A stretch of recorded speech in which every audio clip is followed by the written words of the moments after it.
Oi, tudo bem com vocês? Estamos aqui mais uma vez para nossa aula de português, aula de número 10. Nosso assunto hoje, ortografia. Esse assunto, como ele é extenso, será dividido em partes, né? Então hoje veremos a parte 1, veremos a definição de ortografia e veremos o uso das letras K, Y, W, H, G e J. Vai ficar bem interessante a aula. Vamos lá, ortografia. Vamos para a definição. É a parte da gramática que estuda a forma correta da escrita das palavras. Porém, atenção, há casos em que não há uma regra específica, certo? Vejamos aqui, do grego, orto significa correto e grafo, escrita. Ortografia, a escrita correta, né, da palavra, lógico. A ortografia orienta-se pela etimologia, ou seja, pela origem da palavra e pela fonologia, o som. Nós já vimos em aulas anteriores um pouco de fonologia, né, uma noção. As palavras, ao longo do tempo, sofreram mudanças na grafia. Para conhecer profundamente a origem e a estrutura das palavras, é necessário fazer um estudo histórico da língua através da gramática histórica. Ou seja, caso seja o interesse de alguém querer se aprofundar, conhecer profundamente de onde veio uma palavra, então tem que fazer esse estudo mais histórico, né? De toda a evolução do latim até chegar aos dias de hoje. É um estudo muito amplo que não é agora o nosso caso, né? A gente não está estudando a gramática histórica, e sim as regras atuais. E mais um ponto. Podemos encontrar a grafia exata da palavra nos dicionários. Muitas vezes a gente tem dúvida de como é que uma palavra é escrita. Não dá pra gente saber como todas as palavras são escritas, né? É uma missão praticamente impossível. Então, é normal, é comum a gente ter dúvida. Então, na dúvida, a gente vai lá no dicionário que consegue encontrar e ver como é que a palavra é escrita corretamente. Vamos às nossas 3 primeiras letras. K, W, Y. Usos. Em siglas e símbolos de uso internacional. Vamos lá, exemplos. KG. Nós temos KG, que é o símbolo de quilograma. Atenção para a escrita da palavra quilograma, que não é com K, é com QUI, quilograma. Quilômetro. O símbolo internacional KM.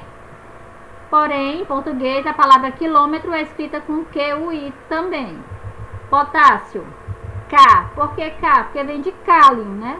Seu nome original. Y. Outro composto químico, né? Ítrio. W. Watt. Watt que está relacionado à energia, né? Essa parte aí mais da física. Antropônimos. Antropônimos são nomes de pessoas. Então, antropônimos estrangeiros e seus derivados. Exemplos: Darwin, darwinismo. Kafka, kafkiano. Byron, byroniano. Em topônimos. Topônimos são os nomes de lugares, enquanto que antropônimos são os nomes de pessoas, topônimos são os nomes de lugares. Então, topônimos e seus derivados. Quite, quitiano. Há outros exemplos, né? Mas coloquei apenas esse. E também, obviamente, em palavras estrangeiras. 2 exemplos: show, hobby. KWY inicialmente não faziam parte do nosso alfabeto, né? Mas já foram incorporados. Então pertence também ao nosso alfabeto. Mas antes eram chamadas apenas de letras estrangeiras, né? Mas agora não. Estão incorporadas ao alfabeto da língua portuguesa também. Vejamos agora a letra H. Em razão da etimologia e da tradição, aparece no início de vocábulos, mas não representam fonemas, ou seja, não possuem som. Nós já vimos sobre fonemas, né, em outra aula.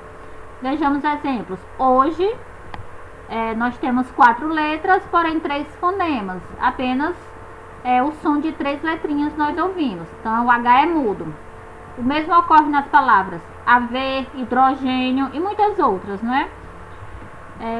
Próximo. No interior de vocábulos, formando os dígrafos CH, LH e NH. Exemplos: chave, o C e o H tem esse som de sh, né? Como se fosse o X. Chave, telha, LH, ninho, NH. Em interjeições, ainda vamos estudar sobre interjeições, mas só para dar uma leve adiantada, são palavras que exprimem um desejo, emoção, podem descrever um ruído, né? Alguns exemplos de interjeição.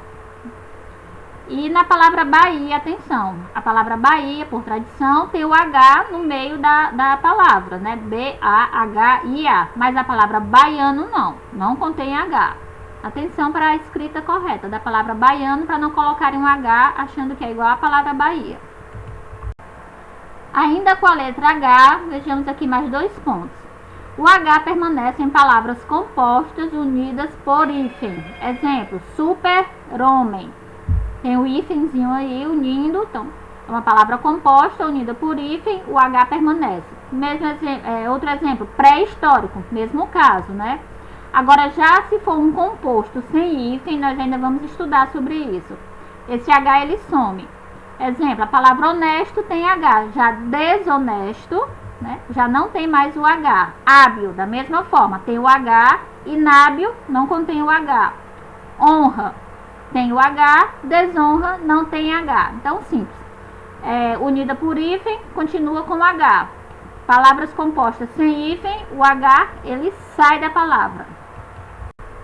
Vamos agora ver um pouquinho sobre as letras G e a letra J, G e J. As consoantes G e J, quando formam sílabas com as vogais E e I, ou seja, a vogal E e a vogal I, apresentam o mesmo som, causando assim dúvidas na escrita da palavra. Há regras que esclarecem o uso de cada letra, mas em algumas palavras há a necessidade da memorização, pois seria muito exaustivo tentar conhecer a etimologia de todas as palavras, certo? Vamos lá ver alguns casos. Letra G. Palavras terminadas em ágil, égil, ígil, ógil, úgil são escritas com G. Alguns exemplos: adágio, colégio, litígio, relógio, refúgio. Teve esse finalzinho: ágil, égio, ígio, ógio, úgil, já sabe que é com G. Palavras terminadas em agem, igem, ugem, também são escritas com G. Exemplos: passagem, vertigem, ferrugem. Temos exceções, né? Em português nós temos as regras, mas também em muitas situações temos as exceções. Exceções para as palavras pagem e lambugem, que são com J. Verbos terminados em ger, gr, e gir, gir, também é escrito com G. Proteger, tingir. E palavras derivadas de outras com G, obviamente vamos escrever com G também. Exemplos: engessar, gesso, né? Não faz sentido escrever engessar com G e gesso com J. Então, engessar com G, gesso também com G. Esses são alguns exemplos, né? Óbvio que há outros. Vamos agora à letra J. Verbos terminados em jar, J-A-R, e gear, J-E-A-R, são escritos com J. Exemplos: arranjem, vem do verbo arranjar. Arranjar com J, arranjem também com J. Gorjeiam, vem do verbo gorjear, ambas com J. Palavras de origem africana, tupi e árabe, também com J. Vejamos alguns exemplos, lembrando que não são apenas esses, né? São alguns exemplos, poucos exemplos no caso. Genipapo, giló, alfange, todas com J. E palavras derivadas de outras com J. Canja, escrevemos canjica. Jeito, ajeitar. Derivadas com J, a outra palavra também vai ser com J, né? Não faz sentido mudar a letra, tá certo? Vamos a algumas observações. Há casos em que a palavra viagem pode apresentar dúvida. Será que é com J? Será que é com G? Tem uma regrinha que nos ajuda bastante. Por exemplo, a palavra viagem, se ela for um verbo, é com J, porque vem do verbo viajar, né? Espero que todos viajem bem. No caso aí, eu estou conjugando o verbo viajar, então é com J. Agora, se for viagem substantivo, aí já é com G. Veja a diferença. A viagem foi boa. Em cima eu tenho o verbo conjugado. Espero que todos viajem bem.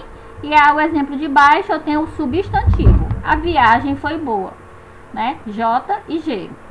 E só para aumentar um pouquinho o nosso vocabulário, vejamos aqui mais alguns exemplos de palavras com G.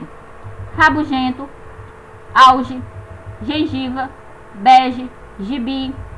Exemplos de palavras com J. Majestade, jejum, laje, jegue, berinjela. Então é isso. Obrigada. Espero que todos tenham gostado. E só uma frasezinha, né? Que a gente precisa, além de alimentar o intelecto, o corpo também precisa alimentar o nosso espírito, né? Então vamos lá, de Filipenses 4:13. Tudo posso naquele que me fortalece. Fiquem todos com Deus e até a próxima aula.